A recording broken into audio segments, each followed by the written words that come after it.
ഇപ്പൊ നമ്മളെ company management നമ്മളെ മുന്നിൽ കുറച്ച് കാര്യങ്ങൾ തന്നിട്ടുണ്ടല്ലോ. എന്തിനായിരിക്കും കമ്പനി പ്രോഡക്റ്റ് ചാമ്പ്യൻ ഓഫർ തരാനുള്ള കാരണം? എന്താണ് ഈ പ്രോഡക്റ്റ് ചാമ്പ്യൻ ഓഫർ? ഞാൻ പറയാൻ കാര്യങ്ങളൊക്കെ ശ്രദ്ധിച്ചു കേൾക്കണം. ബിസിനസ്സിനകത്ത് നല്ല വിജയം ഉണ്ടാക്കണമെങ്കിൽ ഞാൻ പറയാൻ പോകുന്ന 2 സ്ട്രാറ്റജികൾ നിങ്ങൾ ഉപയോഗിച്ചാൽ മതി. അതിനുള്ള ഒരുപാട് പ്രൂഫ് ഞാൻ തരാം. കൊറോണ എന്ന് പറയുന്ന കാലഘട്ടത്തിൽ ഈ FPOP, free product offer purchase, ആ ഓഫർ കമ്പനി തന്ന സമയത്ത് ആയിരക്കണക്കിന് ആളുകളെ നമ്മൾ വിജയിപ്പിച്ചില്ലേ?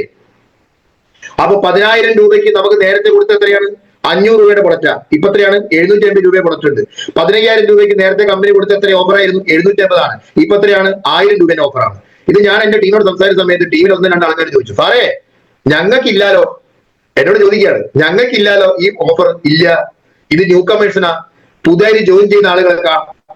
ക്ലിയർ ആയോ? അവർക്ക് 10,000 രൂപയുടെ പ്രൊഡക്റ്റ് 750 രൂപയുടെ ഓഫർ ഉണ്ട്, 15,000-ന് 1000 രൂപയുടെ ഓഫർ ഉണ്ട്. ID അടിച്ച് നിങ്ങൾ പോലത്തെ ആൾക്കാർക്ക് ഇല്ല. ഇനി അഥവാ നിങ്ങൾക്ക് വേണമെന്നുണ്ടെങ്കിൽ നിങ്ങളുടെ പിന്നെ ബ്രാഞ്ച് 1-ലോ ബ്രാഞ്ച് 2-ലോ എവിടെയാണോ നിങ്ങളുടെ വീക്ക് സൈഡ്, ആ വീക്ക് സൈഡിൽ നിങ്ങൾ ആ പേരിലോ നിങ്ങളുടെ ഭാര്യന്റെ പേരിലോ 18 വയസ്സ് പൂർത്തിയായ മക്കളുടെ പേരിലോ ID അടിച്ചിട്ടുണ്ടെങ്കിൽ അതിനകത്ത് ഈ പർച്ചേസ് വാങ്ങാം. ഞാൻ പറയുന്നത് നിങ്ങൾ അത് വാങ്ങണ്ട. 10,000-ന്റെയും 15,000 രൂപയുടെ ഓഫർ പർച്ചേസ് നിങ്ങൾ വാങ്ങണ്ട. നിങ്ങൾക്കുള്ള കാര്യം എന്താ അറിയോ? നിങ്ങൾക്കുള്ള കാര്യമാണ് ഈ പ്രോഡക്റ്റ് ചാമ്പ്യൻ ഓഫർ. എന്താണെന്നറിയാമോ? നോക്കൂ, നിങ്ങളുടെ ID-യിൽ മന്ത്ലി പർച്ചേസ് ഇൻഡിപെൻഡന്റ് ഡിസ്ട്രിബ്യൂട്ടർ മുതൽ STC വരെയുള്ള ആളുകളാണെങ്കിൽ നിങ്ങൾക്ക് 5,000 രൂപയുടെ മന്ത്ലി പർച്ചേസ് ചെയ്യണം. അപ്പൊ ചില ആൾക്കാർ, സാറേ 5,000 ചെയ്യണമല്ലോ. നിങ്ങൾ നോക്കിക്കോളൂ, 5,000 രൂപയുടെ പർച്ചേസ് നിങ്ങൾ ചെയ്യുമ്പോ നോക്കൂ, അവിടെ നിങ്ങൾക്ക് 750 രൂപയുടെ പ്രൊഡക്റ്റ് കിട്ടിയില്ലേ? അപ്പൊ എന്തായിരുന്നു നമ്മുടെ ഓഫർ? എന്തായിരുന്നു ഓഫർ? ഒന്ന് പറ രാജൻ സാറേ, STC ലീഡർ രാജൻ സാറേ. നമ്മുടെ ഓഫർ 10,000-ന് 750 രൂപയുടെ പ്രൊഡക്റ്റ് അല്ലേ?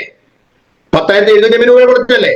ഇവിടെ 5,000-ന് 750 രൂപ തരുന്നുണ്ടെങ്കിൽ കമ്പനി മാനേജ്മെന്റ് എന്താ ചെയ്യാൻ കാരണം? നമ്മൾ ഇതിന്റെ പ്രവർത്തകരാ, ലീഡേഴ്സ് ആണ്. അപ്പൊ ലീഡേഴ്സിന് അതിനകത്ത് കൂടുതൽ കൊടുക്കുകയല്ലേ ചെയ്തത്. നിങ്ങൾ 10,000 രൂപയുടെ പ്രൊഡക്റ്റ് വാങ്ങണ്ട, 5,000 രൂപയുടെ പ്രൊഡക്റ്റ് ചെയ്താൽ 750 തരാന്ന് പറഞ്ഞിട്ടുണ്ടെങ്കിൽ നമുക്ക് ആ 1,000 രൂപേന്റെ പകരം 5,000 എന്ന് പറഞ്ഞിട്ട് കണ്ട് അങ്ങോട്ടാണോ പോകേണ്ടത്? അതല്ലെങ്കിൽ 10,000 രൂപയ്ക്ക് പകരം 5,000 രൂപ വാങ്ങുന്ന സമയത്ത് 750 രൂപയുടെ പ്രൊഡക്റ്റ് കിട്ടുന്നതാണ് നമ്മൾ ചിന്തിക്കേണ്ടത്. എവിടെ നമ്മളെ കുഴപ്പം? നിങ്ങൾ ചിന്തിച്ചു നോക്കിയേ. ക്ലിയർ? ഞാൻ പറയുന്നത് ക്ലിയർ ആകുന്നുണ്ടല്ലോ. പക്ഷേ നമുക്ക് ഒറ്റ കണ്ടീഷൻ ഉണ്ട്. അതായത് 10,000 രൂപയുടെ പ്രൊഡക്റ്റ് വാങ്ങുമ്പോൾ 750 രൂപയുടെ പ്രൊഡക്റ്റ് വാങ്ങുന്നത് പോലെ at A spot, at A time, ആ സമയത്ത് നിങ്ങൾക്ക് 750 രൂപയുടെ പ്രൊഡക്റ്റ് കിട്ടൂല. പകരം എന്ത് ചെയ്യണം? നിങ്ങൾ 6 മാസം തുടർച്ചയായിട്ട് വാങ്ങണം. 6 മാസം തുടർച്ചയായിട്ട് വാങ്ങിയ എന്താ? ഈ സാധനം അവിടെ ഉണ്ടാവൂലേ? പകുതി പണിയെടുത്താൽ പോരെ, കൂടുതൽ ഇരട്ടി റിസൾട്ട് അല്ലേ? അപ്പൊ അടുത്ത മാസം 5,000 രൂപയുടെ പ്രൊഡക്റ്റ് വാങ്ങുന്ന സമയത്ത് 1,500 ആയില്ലേ? അടുത്ത മാസം 5,000 രൂപയുടെ പ്രൊഡക്റ്റ് വാങ്ങുന്ന സമയത്ത് 2,250 ആയില്ലേ? അടുത്ത മാസം 5,000 രൂപയുടെ പ്രൊഡക്റ്റ് വാങ്ങുന്ന സമയത്ത് 3,000 ആയില്ലേ? അടുത്ത മാസം 5,000 രൂപയുടെ പ്രൊഡക്റ്റ് വാങ്ങുന്ന സമയത്ത് 3,750 ആയില്ലേ? അടുത്ത മാസം 5,000 രൂപയുടെ പ്രൊഡക്റ്റ് വാങ്ങുന്ന സമയത്ത് 4,500 ആയില്ലേ? 6 മാസം കഴിഞ്ഞ് 7ാമത്തെ മാസം നിങ്ങൾക്ക് 30,000 രൂപയുടെ പ്രൊഡക്റ്റ് വാങ്ങുമ്പോൾ 4,500 രൂപ കിട്ടിയില്ലേ? അപ്പൊ ഇതൊരു എക്സലന്റ് ടൂൾ അല്ലേ? ക്ലിയർ ആയോ? അതുകൊണ്ട് നമ്മൾ പ്രതിസന്ധികളെ നമുക്ക് തരണം ചെയ്യാൻ, ബിസിനസിനകത്ത് ഏറ്റവും കൂടുതൽ ഗ്രോത്ത് ഉണ്ടാക്കാൻ ഏറ്റവും നല്ല സ്ട്രാറ്റജി അല്ലേ ഇപ്പൊ ഞാൻ പറഞ്ഞത്? ക്ലിയർ ആയോ? അതുകൊണ്ട് ഈ കാര്യങ്ങൾ നമ്മൾ ചെയ്യണ്ടേ. അടുത്തത് 10,000 രൂപേന്റെ പ്രൊഡക്റ്റാന്ന് വിചാരിക്കുക. 10,000 രൂപേന്റെ പ്രൊഡക്റ്റാന്ന് വിചാരിക്കുക. 10,000 രൂപേന്റെ 10,000-ന് എത്ര ശതമാനം കിട്ടുക? 15% കിട്ടുക. നമുക്ക് 10,000-ന് എത്രയാണ് കമ്പനി ഓഫർ ചെയ്തത്? 750 രൂപയുടെ പ്രൊഡക്റ്റ്. ഇവിടെ എത്രയാണ് കിട്ടുന്നത്? 1,500 രൂപയുടെ പ്രൊഡക്റ്റ്. അപ്പൊ അതിന്റെ ഇരട്ടി കിട്ടിയില്ലേ? അടുത്ത 10,000 ചെയ്യുന്ന സമയത്ത് നമുക്കൊരു 3,000 രൂപയുടെ പ്രൊഡക്റ്റ് ആയില്ലേ? അടുത്തത് മൂന്നാമത്തെ പർച്ചേസ് 4,500 ആയില്ലേ? 4ാമത്തെ പർച്ചേസ് കൂടി 6,000 ആയില്ലേ? 5,000 പർച്ചേസ് കൂടി 7,500 ആയില്ലേ? അടുത്തത് 6ാമത്തെ പർച്ചേസ് 9,000 ആയില്ലേ? അതങ്ങനെ 7ാമത്തെ മാസം ആകുമ്പോഴേക്ക്, 6 മാസം കഴിഞ്ഞ് 7ാമത്തെ മാസം ആകുമ്പോഴേക്ക് 60,000 രൂപയുടെ പർച്ചേസ് നടത്തി നിങ്ങൾക്ക് 9,000 രൂപയുടെ പ്രൊഡക്റ്റ് കിട്ടിയില്ലേ? ക്ലിയർ ആയോ? ഇനി നെക്സ്റ്റ് ഒരു കാര്യം കൂടെ നോക്കിയേ. നോക്കൂ, 50,000 രൂപേന്റെ പ്രൊഡക്റ്റ് നോക്കൂ. ഈ 50,000 രൂപയ്ക്ക് എത്ര 10,000 ഉണ്ട്? എത്ര 10,000 ഉണ്ട്? റസാഖ് സാറേ ഒന്ന് കൂട്ടിയേ. ജയ് സാറേ കൂട്ടിയേ. 5 10,000 അല്ലേ? 5 10,000 കൂട്ടുമ്പോൾ 50,000 വരിക. അപ്പൊ ഒരു 10,000-ന് എത്രയാ? 750. അപ്പൊ 750 × 5 എന്ന് അടിച്ചാൽ എത്രയാ? 3,750 രൂപയുടെ പ്രൊഡക്റ്റ് ആണ് ഫ്രീ ആയിട്ട് കിട്ടുക. ഞാൻ പറഞ്ഞത് നിങ്ങളത് വാങ്ങണ്ട. കാരണം എന്താണ്? നിങ്ങൾക്ക് ഇവിടെ 7,500 രൂപയുടെ പ്രൊഡക്റ്റ്, 3,750 രൂപയുടെ പ്രൊഡക്റ്റ് പകരം നിങ്ങൾക്ക് ഇവിടെ 7,500 രൂപയുടെ പ്രൊഡക്റ്റ് കമ്പനി തരുന്നുണ്ട്. ക്ലിയറോ? അപ്പൊ ഏതാ നല്ലത്? ഏതാ നല്ലത്? സത്യത്തിൽ നമുക്ക് തരേണ്ടതായ 10,000-ന്റെയും 15,000-ന്റെയും രൂപയുടെ പ്രൊഡക്റ്റ് എടുത്ത് കമ്പനി ഒഴിവാക്കിയതല്ല. നമുക്ക് ഇരട്ടി തരാം എന്ന് കമ്പനി പറഞ്ഞതാണ്. പക്ഷെ അതിനൊരു കണ്ടീഷൻ വെച്ചിട്ടുണ്ട്. ആ കണ്ടീഷൻ നമ്മൾ ഉപയോഗിച്ചാൽ പോരെ. അപ്പൊ എത്രമാത്രം ബിസിനസിനകത്ത് ഗ്രോത്ത് ആണുള്ളത്? നമ്മളെ സപ്പോർട്ട് ചെയ്യാൻ രണ്ട് കാര്യങ്ങൾ കമ്പനി ചെയ്തു. ഒന്നാണ് ഇത് ചെയ്യുന്ന ആളുകൾക്ക് ഇരട്ടി കൊടുത്തു, ചെയ്യിപ്പിക്കുന്ന ആളുകൾക്ക് എന്ന് പറഞ്ഞു കഴിഞ്ഞാൽ ഇത് നമ്മളെ ടീമിന്റെ അകത്ത് റീപർച്ചേസ് ചെയ്യുന്ന ആളുകൾക്ക് അതിനേക്കാളും കൂടുതൽ വരുമാനം.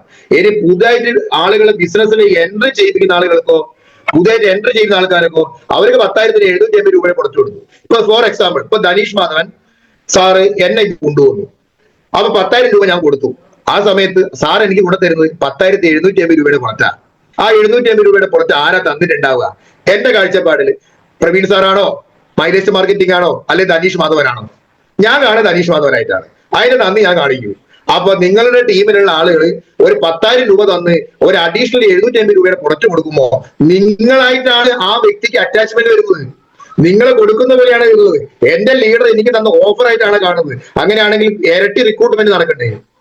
ആ റിക്രൂട്ട്മെന്റ് നടത്താനുള്ള ഒരു സാഹചര്യം നിങ്ങൾക്ക് ഉണ്ടായി തന്നത്. ഈ രീതിയിലല്ലേ ബിസിനസ് നമ്മൾ കാണേണ്ടത്? ഒന്ന് ചിന്തിച്ചു നോക്കി നിങ്ങൾ. ക്ലിയർ ആവണ്ടല്ലോ? ഈ രീതിയിൽ നിങ്ങൾ ഇതിനെ ഉപയോഗിക്കും. അപ്പൊ ആളുകളോട് പറ, മനസ്സിലായോ? 10,000-ന്റെ 1 യൂണിറ്റ് 2 യൂണിറ്റ് 3 യൂണിറ്റ് കിട്ടുന്ന സമയത്ത് ഇത്ര പ്രൊഡക്റ്റുകൾ നമ്മൾ ഓഫർ ആയിട്ട് കിട്ടുന്നുണ്ട്. ആ ഓഫർ നഷ്ടപ്പെടുത്തരുത് എന്നൊക്കെ നിങ്ങൾ പഠിപ്പിച്ചു. ഓഫർ കിട്ടുമ്പോ ഓഫർ എന്ത് കിട്ടുമ്പോ എന്തും വാങ്ങാൻ തയ്യാറായ ആൾക്കാരാണ് ലോകത്തുള്ളത്. ക്ലിയർ ആയോ? അതിനെ നിങ്ങൾ നന്നായിട്ട് ഉപയോഗിച്ചാൽ മതി. നോക്കൂ, ഞാൻ നിങ്ങളോട് പറയുന്നത് 5,000-ന്റെ പ്രോഡക്റ്റ് ചാമ്പ്യൻ ഓഫർ നിങ്ങൾ ചെയ്യരുത്. 10,000-ന്റെ പ്രോഡക്റ്റ് ചാമ്പ്യൻ ഓഫർ നിങ്ങൾ ചെയ്യരുത്. പകരം ഇത് കേട്ട ഉടനെ തന്നെ നാളെ ഇപ്പോ എന്താഴ്ചയാണ്? ബുധനാഴ്ചയാണ്. നിങ്ങൾ നാളെ തന്നെ പോയി 50,000 രൂപയുടെ ഈ പ്രോഡക്റ്റ് ചാമ്പ്യൻ ഓഫറിൽ നിങ്ങൾ സ്റ്റാർട്ട് ചെയ്യും. 50,000-ത്തിന്റെ സാറേ 50,000 ചെയ്യുമ്പോൾ ആ പറയുന്ന കാര്യങ്ങൾ എനിക്ക് പൈസ എങ്ങനെ ഉണ്ടാക്കാൻ പറ്റും, ഇതെങ്ങനെ വിറ്റു? നിങ്ങൾ പുതിയ ലിസ്റ്റ് ഉണ്ടാക്കുക, കാര്യങ്ങൾ ഒന്നും കൂടി പെർഫെക്റ്റ് ആയിട്ട് ചെയ്യും. നെക്സസ് പ്രോഗ്രാം കിട്ടിയില്ലേ, വലിയ ട്രെയിനിങ് കിട്ടിയില്ലേ, വലിയ മീറ്റിംഗ് കിട്ടിയില്ലേ, അത്തരത്തിലുള്ള കോൺഫിഡൻസ് നിങ്ങൾക്കില്ലേ? ഈ ബിസിനസ് നന്നാക്കി എടുക്കണമെന്ന് മനസ്സിലായില്ലേ? ട്രഡീഷണൽ ബിസിനസ് കൊണ്ട് ആർഎക്സിൽ നമ്മളെ കമ്പാരിസൺ ഞാൻ പറഞ്ഞു തന്നില്ലേ? അപ്പൊ ഇത്തരം കാര്യങ്ങളൊക്കെ ഞാൻ നിങ്ങൾ പഠിപ്പിച്ചു തന്നില്ലേ? അപ്പൊ ഇനി ഒരു ബിസിനസ് ആയിട്ട് കാണാൻ പറ്റുന്നുണ്ടെങ്കിൽ ഒരു 50,000 രൂപ ലക്ഷങ്ങളും കോടികളും ഉണ്ടാക്കാൻ പറ്റുന്ന ബിസിനസിനകത്ത് ഒരു 50,000 രൂപ നിങ്ങൾക്ക് ഇൻവെസ്റ്റ് ചെയ്യാനുള്ള കോൺഫിഡൻസ് ഇല്ലേ? അതുണ്ടെങ്കിൽ നിങ്ങൾ 50,000 രൂപയിൽ തുടങ്ങും. എന്നിട്ട് അടുത്ത മാസം നിങ്ങൾക്ക് 50,000 വാങ്ങാൻ കഴിഞ്ഞിട്ടില്ലെങ്കിൽ ടെൻഷൻ അടിക്കണ്ട. ഇതിനകത്ത് ഔട്ട് ആവാതിരിക്കാൻ മിനിമം 5,000 രൂപയുടെ പുറത്ത് വാങ്ങിച്ചാൽ മതി. ക്ലിയർ ആയോ? ഔട്ട് ആവാതിരിക്കാൻ 5,000 രൂപയുടെ പുറത്ത് ചെയ്യാൻ നിങ്ങൾക്ക് എത്രയും ചെയ്യാം. അപ്പൊ 50,000 വാങ്ങി അടുത്ത മാസങ്ങൾ 50,000 ചെയ്യണമെന്ന് പറയുന്നില്ല. പക്ഷെ തുടങ്ങുമ്പോൾ നന്നായിട്ട് തുടങ്ങും. അത് നിങ്ങൾക്ക് കണ്ടിന്യൂസ് ആയിട്ട് കൊണ്ടുപോകാൻ പറ്റുന്നുണ്ടെങ്കിൽ മിനിമം 5,000 രൂപയാക്കിയിട്ടെങ്കിലും അത് ചെയ്തിട്ട് എന്ത് ചെയ്യണം? അതിനെ നിലനിർത്തി കൊണ്ടുപോകണം. അത് ശ്രദ്ധിക്കണം. ഒരേ ഐ ഡി തന്നെ വാങ്ങണം. അതൊക്കെ നിങ്ങൾ ശ്രദ്ധിക്കണം. ക്ലിയർ ആവണല്ലോ? അപ്പൊ അടുത്ത 50,000 ചെയ്തു, മൂന്നാമത്തെ 50,000 ചെയ്തു, നാലാമത്തെ 50,000 ചെയ്യുമ്പോൾ അത് 30,000 ആയി. 5ാമത്തെ 5,000 ചെയ്യുന്ന സമയത്ത് 37,500 ആയി. 6ാമത്തെ 50,000 ചെയ്യുന്ന സമയത്ത് 45,000 ആയി.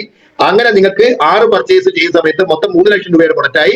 നിങ്ങൾക്ക് 45,000 രൂപയുടെ അഡീഷണൽ പ്രൊഡക്റ്റ് ഫ്രീ ആയിട്ട് കിട്ടും. 45,000 രൂപയുടെ പ്രൊഡക്റ്റ്. അപ്പൊ നിങ്ങൾ പറ, ഒരു 30,000 3 ലക്ഷം രൂപ നിങ്ങൾ ബാങ്കിൽ ഡെപ്പോസിറ്റ് ചെയ്താൽ അത് നിങ്ങൾക്ക് 6 മാസം കൊണ്ട് 45,000 ഉണ്ടാക്കുന്ന എന്തെങ്കിലും പണി നിങ്ങൾക്ക് അറിയോ? ഉണ്ടെങ്കിൽ നിങ്ങൾ ഇത് ചെയ്യരുത്, നിങ്ങൾ അത് ചെയ്യണം. നിങ്ങൾ അത് ചെയ്യണം. ഇനി ഈ 3 ലക്ഷം രൂപയുടെ പുറത്ത് നിങ്ങൾ കുറച്ച് ആളുകൾക്ക് കൊടുക്കുകയും അതിലൂടെ കുറച്ച് കസ്റ്റമറിങ് ചെയ്യുകയും അവരെ കുറച്ച് ആൾക്കാർ ഇതിന്റെ അകത്ത് റിക്രൂട്ട് ചെയ്യുകയും ചെയ്തിട്ടുണ്ടെങ്കിൽ ആ പറയുന്ന ആളുകളിലൂടെ ഈ പറയുന്ന ബിസിനസ് ചിലപ്പോ 3 ലക്ഷം എന്നുള്ളത് 5 ലക്ഷമായിട്ടും 6 ലക്ഷമായിട്ടും 10 ലക്ഷമായിട്ടും ചിലപ്പോ 1 കോടിയായിട്ടും ഒക്കെ ഉള്ള സാധ്യത നിലനിൽക്കുന്നുണ്ടോ ഇല്ലയോ? അപ്പൊ നിങ്ങൾക്ക് താല്പര്യം ഉണ്ടെങ്കിൽ ഈ ബിസിനസ്സിനെ വെച്ചടി വളർത്താൻ പറ്റുന്ന സാഹചര്യം ഇപ്പൊ ഇല്ലേ? ഒന്ന് ചിന്തിച്ചു നോക്കിയേ. ഈ സാഹചര്യങ്ങൾ നിങ്ങൾ ടീമിനെ പഠിപ്പിക്കണം. അതേപോലെ തന്നെ നിങ്ങൾ ഇത് ചെയ്ത് കാണിച്ചു കൊടുക്കണം. അതുകൊണ്ട് എനിക്ക് നിങ്ങളോട് പറയാനുള്ളത്, ഇപ്പൊ 6 മാസം നോക്കൂ, അബ്ദുൾ ലത്തീഫ് സാർ ഇല്ലാത്തുണ്ട്. അബ്ദുൾ ലത്തീഫ് സാറെ 50,000 രൂപേന്റെ ഈ പറയുന്ന സാധനം വെച്ച് സാറ് ചെയ്യും. എന്നിട്ട് 5 മാസം മൊത്തം നിങ്ങൾ ചെയ്തു. ആ 5 5 25 2.5 ലക്ഷമായി. 2.5 ലക്ഷമായി. മൊത്തം 5 5 50 2.5 ലക്ഷമായി. അപ്പൊ ഞാൻ പറയുന്നത് 6ാമത്തെ മാസം 1 ലക്ഷം രൂപയുടെ പ്രൊഡക്റ്റ് വാങ്ങി. 6ാമത്തെ മാസം 1 ലക്ഷം രൂപയുടെ പ്രൊഡക്റ്റ് വാങ്ങി. 1 ലക്ഷം രൂപയുടെ പ്രൊഡക്റ്റ് വാങ്ങിച്ച ഉടനെ തന്നെ നിങ്ങൾക്ക് ആ പറയുന്നത് 15,000 രൂപയുടെ പ്രൊഡക്റ്റ് തിരിച്ചു കിട്ടും. അപ്പൊ 1 ലക്ഷം രൂപയ്ക്ക് 5,000 രൂപ റിട്ടേൺ. എത്ര ദിവസം കൊണ്ട്? വേണമെങ്കിൽ 1 ദിവസം കൊണ്ട് ഉണ്ടാക്കാം. ക്ലിയർ ആയോ? ലാസ്റ്റത്തെ പർച്ചേസ് നടത്തിയാൽ മതി. എന്നിട്ട് എന്താ മതി?